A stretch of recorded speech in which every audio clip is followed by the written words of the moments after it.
চাঁদাবাজি আর ফরিয়াদের কারণে বাড়ছে পণ্যের দাম। ভোক্তা অধিকারের সভায় ব্যবসায়ীদের অভিযোগ, বাজার নিয়ন্ত্রণে মাঠে নামার ঘোষণা মহাপরিচালকের।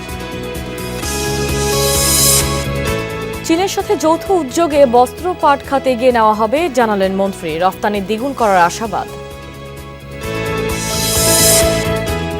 রূপপুর থেকে ৩০০ মেগাওয়াট বিদ্যুৎ মিলবে সেপ্টেম্বরে। কয়েক মাসের মধ্যে পূর্ণ উৎপাদনে যাবে প্রথম ইউনিট। সঞ্চালন নিয়ে চলছে যাচাই বাছাই।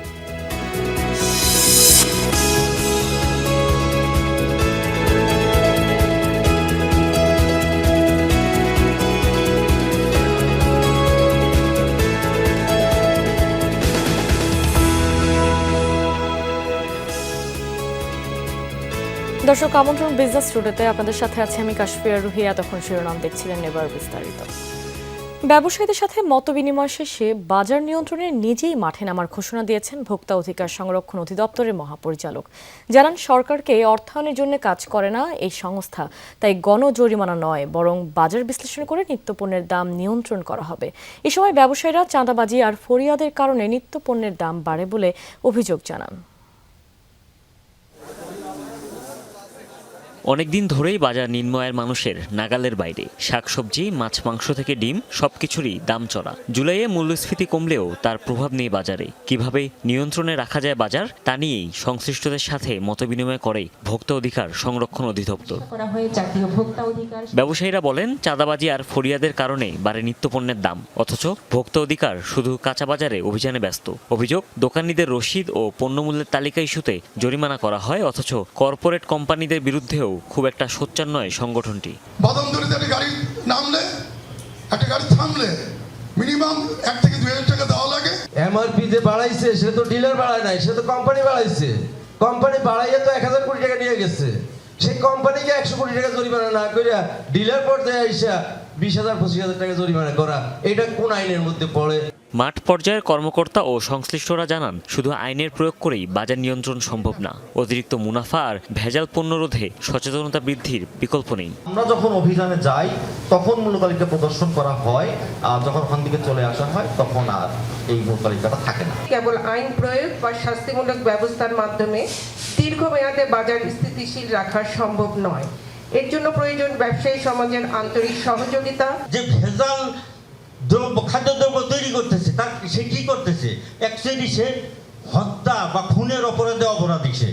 এ সময় মহাপরিচালক জানান, গণজরিমানা নয়, বরং প্রতিটি সেক্টরের মাঝে সম্পর্ক উন্নয়ন করে বাজারে সাপ্লাই চেইন নিশ্চিত করতে চায় ভোক্তা অধিকার। ঘোষণা দেন বাজার নিয়ন্ত্রণে বড় পরিসরে মাঠে নামার। বিষয়গুলো বুঝেন আমলে না, তাহলে আপনি বাজার বিশ্লেষণে যাবেন যে না, আমি 1000 ব্যবসায়ীকে জরিমানা করা আমার ঠিক হবে। তাহলে কোথায় কোথায় বিভ্রান্তিটা আছে, প্রত্যেকের সাথে বসবো। তারপর আমি নিজে বাজারে নামবো। আমি নিজে বাজারে নামবো, কিন্তু আমি আগে মেসেজ দিতে চাই। আমি আগে সবার সাথে কথা বলতে পারি, কথা বলে যেন তাকে গিয়ে আবার বলতে পারি যে ভাই, তোমার সাথে আমি কথা বলেছিলাম, তুমি তো আমারই কথা রক্ষা করো। সবাই ক্রেতা ভোক্তা, বিষয়টি মাথায় রাখলেই বাজারে কারসাজি আর অনিয়ম কমবে বলেও মনে করে ভোক্তা অধিকার। এটা কিন্তু অ্যালার্মিং, জাতির জন্য কিন্তু অ্যালার্মিং। তারা কিন্তু সেভাবে কিন্তু দেখছে যে আমরা কি খাচ্ছি। হুমায়ুন রশিদ, যমুনা নিউজ, ঢাকা। চলতি বছরের মধ্যেই পে স্কেল বাস্তবায়ন হবে, সচিবালয়ে এমন ইঙ্গিত দিলেন অর্থমন্ত্রী আমির খসরু মাহমুদ চৌধুরী। জানালেন, পে স্কেল নিয়ে আরও আলোচনা হবে। এবছরের মধ্যে হবে, সবই হবে, কিন্তু এখানে তো অধিকতর আলোচনার বিষয় আছে, তাই না? আমরা আজকে একটা দিক নিয়ে আলোচনা করেছি, আর অন্যান্য দিক আছে। সব বিষয় আলোচনার পরে পূর্ণাঙ্গ যখন সিদ্ধান্ত হবে তখন আপনাদের সামনে উপস্থাপন করব। রাজনৈতিক অভিলাষ থেকেই দেশ জুড়ে তৈরি করা হয়েছে ভোকেশনাল ট্রেনিং ইনস্টিটিউট, অথচ এসব প্রতিষ্ঠানের সক্ষমতা বাড়ানো হয়নি বলে মনে করেন বস্ত্র ও পাট মন্ত্রী খন্দকার আব্দুল মুক্তাদির। বলেন, চীনের সঙ্গে যৌথ উদ্যোগে কাজ করলেই এগিয়ে নেওয়া সম্ভব বস্ত্র ও পাট খাত। সেক্ষেত্রে রপ্তানি দ্বিগুণ করাও সম্ভব। টেক্সটাইল কনফারেন্সে বক্তারা বলেন, টিকে থাকতে হলে প্রযুক্তি নির্ভর উৎপাদন ব্যবস্থা গড়ে তোলার বিকল্প নেই। পোশাক ও বস্ত্র খাতই দেশের অর্থনীতির প্রাণ, তবে বৈশ্বিক চ্যালেঞ্জ মোকাবেলায় উৎপাদন ব্যবস্থার আধুনিকায়ন প্রয়োজন। রাজধানীর ফার্মগেটে জেডিপিসি মিলনায়তনে আন্তর্জাতিক টেক্সটাইল অ্যান্ড ফ্যাশন সম্মেলনে গুরুত্ব পায় চীন বাংলাদেশ যৌথ গবেষণা, প্রযুক্তি হস্তান্তর ও দক্ষ মানব সম্পদের নানা দিক। চীন বাংলাদেশের শিল্প উৎপাদনে সিল্ক উদ্ভাবন, গবেষণা, প্রযুক্তি হস্তান্তর এবং টেকসই উন্নয়নে জোর দেওয়ার বিকল্প নেই। গবেষণাকে এগিয়ে নিই এবং তরুণ প্রজন্মকে সুযোগ করে দিই, তাহলে বাংলাদেশ ও চীন একসঙ্গে বৈশ্বিক টেক্সটাইল এবং ফ্যাশন শিল্পে আরো বড় অবদান রাখতে পারবে। আমরা এখনো বেসিক গার্মেন্টস এর মধ্যে সীমাবদ্ধ আছি। আউট অফ দ্য বাস্কেটে যদি আমাদের আসতে হয়, আমাদের এক্সপোর্ট বাস্কেটে যদি ভ্যালু এডিশন দিতে হয়, আমাদের কিন্তু ইনোভেশন করতে হবে, আমাদের নতুন নতুন টেকনোলজিতে যেতে হবে। চীনের সঙ্গে যৌথ উদ্যোগে কাজ করার কথা জানিয়ে বাণিজ্য, বস্ত্র ও পাট মন্ত্রী বলেন, দুই দেশের অভিজ্ঞতা ও সক্ষমতাকে একসঙ্গে কাজে লাগাতে পারলে বাংলাদেশের টেক্সটাইল খাতের রপ্তানি দ্বিগুণ করা সম্ভব।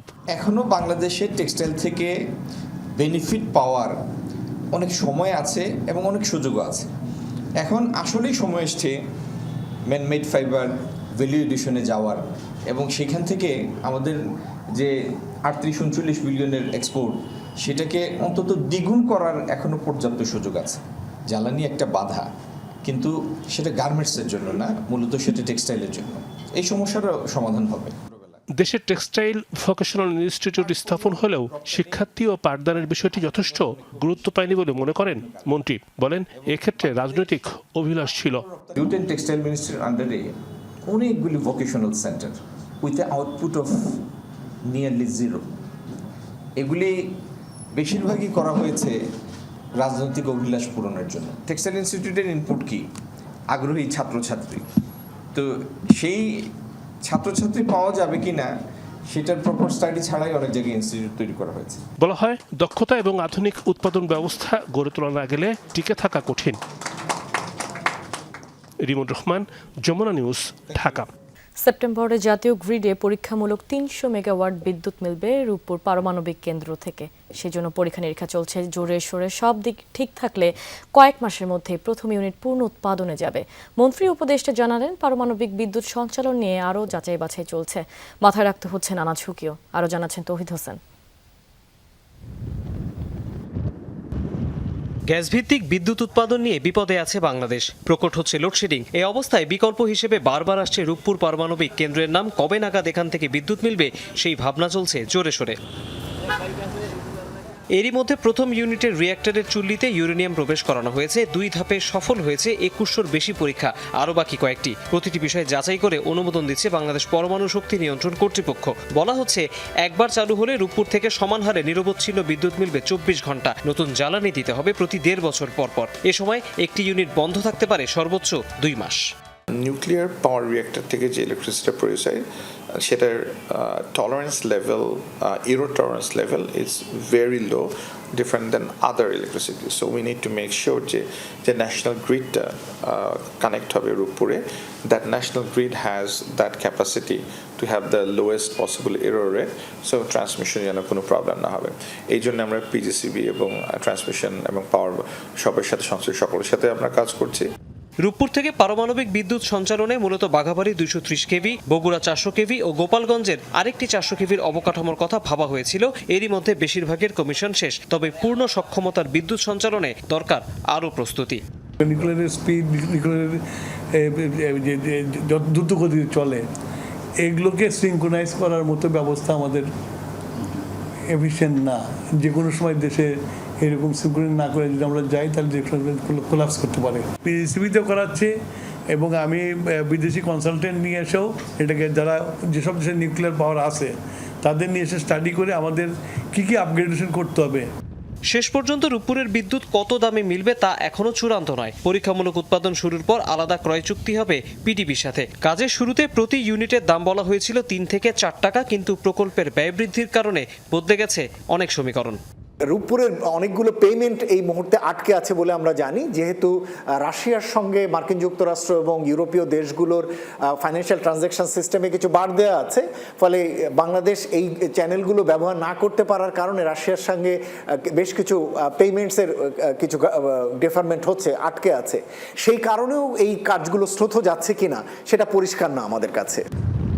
রূপপুর পারমাণবিক বিদ্যুৎ কেন্দ্রের নির্মাণ কাজ শেষ হওয়ার কথা 2028 সালে।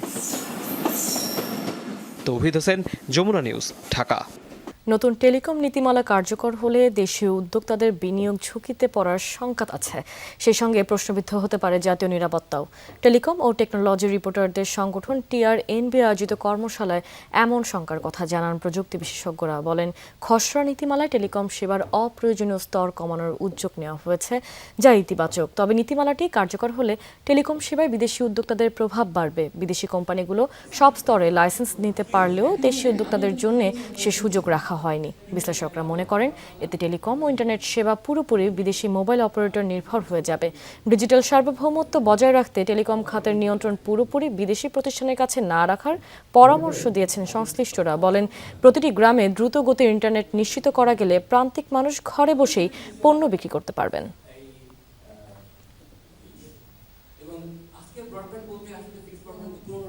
গ্যাস সংকট পুরোপুরি না কাটলেও পরিস্থিতির কিছুটা উন্নতি হয়েছে। এতে কয়েকদিন বন্ধ থাকার পর গ্যাস নির্ভর অনেক কারখানা উৎপাদনে ফিরছে। উদ্যোক্তারা জানিয়েছেন, গ্যাসের চাপ বাড়তে শুরু করায় কারখানার উৎপাদন শুরু হয়েছে। তবে গ্যাসের চাপ এখনও আসেনি, তাতে কিছু পণ্যের উৎপাদন পূর্ণ সক্ষমতায় চালানো সম্ভব হচ্ছে না। দেশের শিল্প কারখানায় গ্যাস সংকট অনেক দিন ধরেই চলছে। গত 21 জুলাই অগ্নি দুর্ঘটনায় তরলীকৃত প্রাকৃতিক গ্যাস LNG সরবরাহের একটি টার্মিনাল বন্ধ হওয়ায় সংকট প্রকট হয়। এতে পোশাক শিল্প, নিত্যপণ্য, ঔষধ, সিরামিক, ইস্পাত সহ গ্যাস নির্ভর প্রায় সব কারখানায় উৎপাদন কমে যায়। গত সপ্তাহের শেষ দিকে পরিস্থিতি এমন দাঁড়ায় বিভিন্ন কারখানার একাংশ বন্ধ করে দিতে হয়েছে। গতকাল থেকে চাপ বাড়তে থাকে। উদ্যোক্তারা আশাবাদী গ্যাসের চাপ আরও বাড়বে। তবে ঢাকার বাইরে বিদ্যুতের লোডশেডিং আছে। ডিজেল জেনারেটর দিয়ে উৎপাদন সচল রাখছেন অনেকেই। এতে উৎপাদন ব্যয় বেড়ে যাচ্ছে। আমাদের যে লক্ষ্যমাত্রা তাতে আমাদের 100% থেকে এখন শুধু 20% আমরা চালাতে পারছি, বাকি 80%ই বন্ধ। 9000 ওয়ার্কার এরা সব বসে আছে, কারণ আমাদের ফেব্রিক্স আমরা সাপ্লাই দিতে পারতেছি না, যার জন্য কাটিং এবং সুইং টোটালি লাইন বন্ধ। দর্শক, জ্বালানি পরিস্থিতি জানতে আমরা যাচ্ছি গাজীপুরে। সেখানে আছেন সহকর্মী পলাশ প্রধান। পলাশ, গাজীপুরে গ্যাসের চাপ বেড়েছে কিনা জানাবেন, সেই সাথে শিল্প কারখানাগুলোর কি চিত্র বর্তমানে সেই সম্পর্কে জানতে চাই আপনার কাছ থেকে।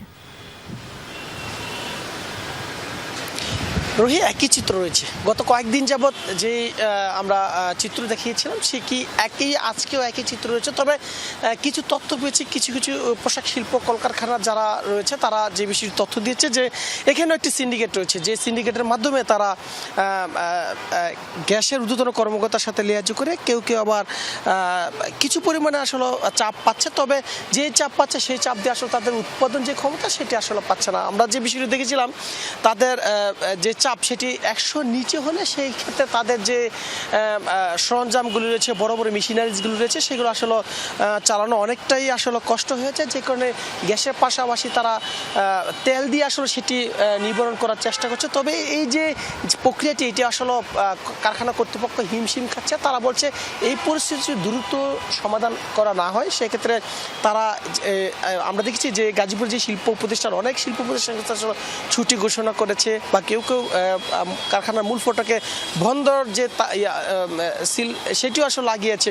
সব কিছু মিলে যদি বলি সেক্ষেত্রে বলবো যে গাজীপুর শিল্পাঞ্চল এই মুহূর্তে গ্যাসের পরিস্থিতি এবং বিদ্যুতের এই দুটি নিয়ে আসলে কোনো প্রতিষ্ঠান এখন পর্যন্ত যেতগুলি আসলে যোগাযোগ করেছে আসলে কেউ ভালো নেই। সবাই শুধু একই কথা বলছে, এই দুটি যদি আসলে দ্রুত গতিতে সমাধান করা না হয়, স্বাভাবিক না হয়, সেক্ষেত্রে তারা বন্দর যে বিষয়টি সেটি আসলে প্রস্তুতি নিচ্ছে, সেটি আসলে সফল হবে এমনটা কিন্তু তারা জানিয়েছে।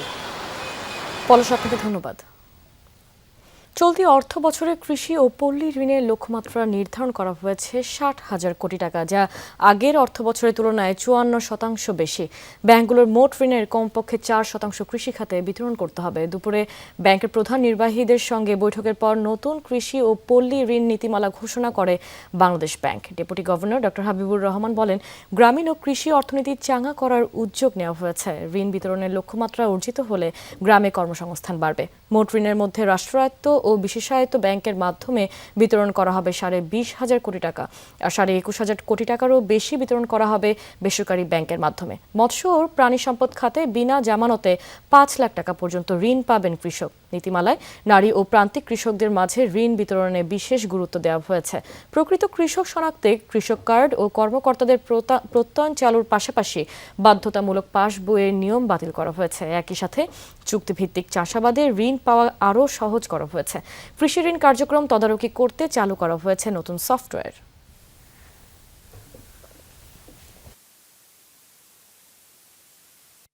যে অবদান আমাদের জাতীয় আয়, আমরা যদি 10% ধরি, আর কৃষি ঋণের যে শেয়ার, টোটাল ক্রেডিটের শেয়ার, সেটা হচ্ছে 2.5%।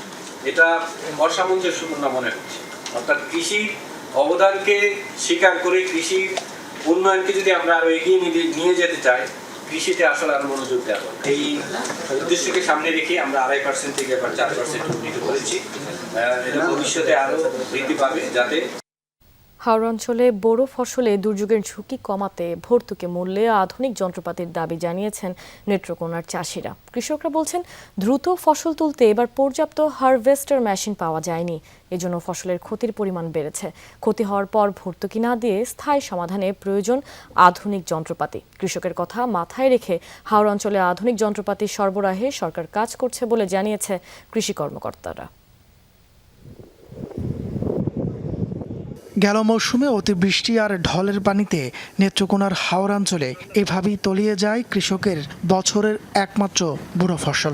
চোখের সামনে পাকা ধান তলিয়ে যেতে দেখলেও কিছুই করার ছিল না তাদের। কিছু কিছু এলাকায় ধান কাটার আধুনিক যন্ত্র, হারভেস্টার থাকলেও তা ছিল প্রয়োজনের তুলনায় অপ্রতুল।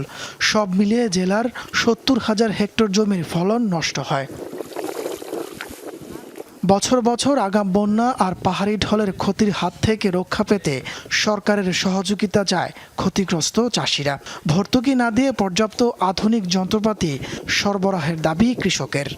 একটা ওয়ার্ডে 4-5টা গ্রামের মধ্যে একটা হারভেস্টার, এবং হাওরগুলা খুব বড় বড়, এখানে একটা হারভেস্টারে পারে না। এই লাগানোর টিয়া করতে হয়েছে, কাটার টিয়া করতে হয়েছে, সার টিয়া করতে দিয়ে দোষে আরো মেশিন বরাদ্দ করুন, আমরা কৃষকের কিছুটা বাচ্চা যাইব, নাহলে তো যেমন বৃষ্টির পানিতে ডুবে যাইব। কৃষকের এমন দাবির পরিপ্রেক্ষিতে সরকার হাওর অঞ্চলের কৃষিতে আধুনিকরণের উদ্যোগ নিচ্ছে। সম্প্রতি কলমাকান্দার হাওর পরিদর্শন শেষে উপজেলাকে পাইলট প্রকল্প হিসেবে কৃষিতে শতভাগ আধুনিক যন্ত্রের ব্যবহারের পদক্ষেপ নেওয়ার কথা জানান কৃষি কর্মকর্তা। আমরা যদি এই কৃষিকাজে ধানের চারা তৈরি এবং চারা রোপণ, কর্তন, মাড়াই এবং শুকানো প্রত্যেকটা কাজ যদি বিশেষ করে হাওরবাসীরা যদি মেশিনের মধ্যে করতে পারে, আমার মনে হয় যে আগাম বন্যা থেকে তারা তো রক্ষা পাবেই, এবং এই বিশাল অঙ্কের যে প্রোডাকশন, যে ফসল উৎপাদন হবে, এটা সারা দেশের জন্য উপকার হবে। চীন, জাপান সহ উন্নত দেশ থেকে কৃষি যন্ত্র আমদানির মাধ্যমে দেশের কৃষি ব্যবস্থাকে গতিশীল করতে সরকারের পরিকল্পনার কথা জানালেন নেত্রকোনার 1 আসনের সংসদ সদস্য। কমিউনিটি বেসড হারভেস্টিং সিস্টেমটা আমরা চালু করব। অফকোর্স প্রশাসনের যারা আছেন তিনারা এই বিষয়ে কাজ করছেন। আমরা মনে করি আমরা স্পিতে লক্ষ্যে পৌঁছতে পারবো। শুধু কলমাকান্দায় নয়, জেলার 7 উপজেলার হাওর অঞ্চল সহ প্রতিটি এলাকায় কৃষিতে ভর্তুকি মূল্যে আধুনিক যন্ত্র সরবরাহের দাবি কৃষকের। তাপস সরকার, যমুনা নিউজ। ডিএসইতে প্রধান সূচক 45 পয়েন্ট কমে দাঁড়িয়েছে 5,814 পয়েন্টে। অন্যদিকে ডিএসইএসএ 13 পয়েন্ট কমে 1,157 পয়েন্টে দাঁড়িয়েছে। ডিএসই 30 সূচক 8 পয়েন্ট কমে দাঁড়িয়েছে 2,175 পয়েন্টে। আজ হাতবদল হয়েছে 994 কোটি 85 লাখ টাকার শেয়ার। গতকাল লেনদেন হয়েছিল 925 কোটি 66 লাখ টাকার শেয়ার। দাম বেড়েছে 54টি প্রতিষ্ঠানের, কমেছে 318টির। অপরিবর্তিত ছিল 19টি প্রতিষ্ঠানের শেয়ারের দর। লেনদেনের ভিত্তিতে শীর্ষে রয়েছে আইপিডিসি ফাইন্যান্স। প্রতিষ্ঠানটির মোট 35 কোটি 19 লাখ টাকার শেয়ার লেনদেন হয়েছে। এরপরে অবস্থানে আছে ডোমিনেস ও বেক্সিমকো। দর্শক, চলে যাচ্ছে চট্টগ্রাম স্টক এক্সচেঞ্জের খবরে। সেখানে প্রধান সূচক সিএসপিআই প্রায় 111 পয়েন্ট কমে দাঁড়িয়েছে 15,624 পয়েন্টে। সিএসসি এক্স সূচক কমেছে 21 পয়েন্ট এবং সিএসই 30 সূচক কমেছে 51 পয়েন্ট। আজ হাতবদল হয়েছে 105 কোটি 26 লাখ টাকার শেয়ার। গতকাল লেনদেন হয়েছিল 75 কোটি 15 লাখ টাকার শেয়ার। সিএসইতে আজ লেনদেন হওয়া 224টি প্রতিষ্ঠানের মধ্যে দর বেড়েছে 50টির, কমেছে 167টির এবং অপরিবর্তিত ছিল 27টি প্রতিষ্ঠানের শেয়ারের দর। দর্শক, এই ছিল আমার কাছে পুঁজিবাজারের সর্বশেষ আপডেট। চলে যাচ্ছি পরবর্তী সংবাদে। জ্বালানির দাম বৃদ্ধি, উচ্চ কর এবং আকাশচুম্বী মুদ্রাস্ফীতির প্রতিবাদে পাকিস্তানে ব্যাপক বিক্ষোভ হয়েছে। রোববার দেশটির লাহোর সহ বিভিন্ন শহরে হয় এই প্রতিবাদ কর্মসূচি, যা আয়োজন করেছে দেশটির রাজনৈতিক দল জামাত-ই-ইসলাম। বিক্ষোভকারীদের দাবি, অর্থনৈতিক সংকটের কারণে অনেক পরিবারের জন্য টিকে থাকাই কঠিন হয়ে দাঁড়িয়েছে। এ সময় বিভিন্ন ব্যানার, প্ল্যাকার্ড নিয়ে এতে অংশ নেন অনেকে। দাবি জানান ট্যাক্স ও জ্বালানি দাম কমানোর। IMF এর ঋণের শর্ত হিসেবে সম্প্রতি জ্বালানির উপর বিশেষ শুল্ক ব্যবস্থা চালু করেছে পাকিস্তান, ফলে বেড়েছে পেট্রোল, ডিজেল সহ সব জ্বালানির দামই। দর্শক, এই ছিল বিজনেস টুডের এখনকার আয়োজনে। এতক্ষণ সাথে থাকার জন্য ধন্যবাদ সবাইকে।